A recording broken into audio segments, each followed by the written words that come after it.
Hello friends, in this video I'll show you how to add page numbers in Google Docs from a specific page. Like and subscribe, support the channel. Let's get started.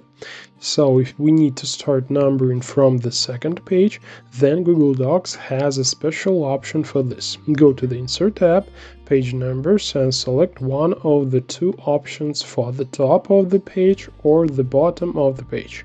And if we select more options, then in this window we will be able to choose which number to start numbering from. Everything is simple here. But if we need to add numbering, for example, from the third page, then we do the following. Go to the second page and place the cursor at the end of the page.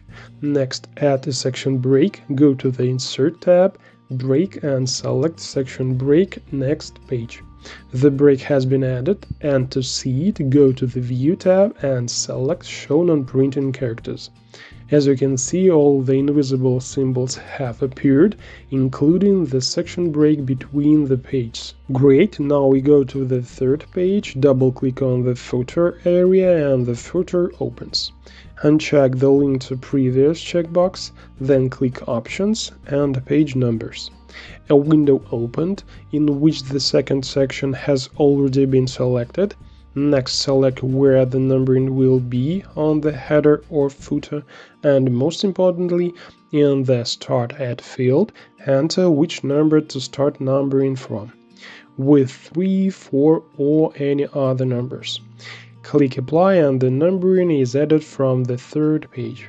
If required, the page number can be edited. Double-click on the number selected and edit it as plain text. Increase the size, change the color, and so on.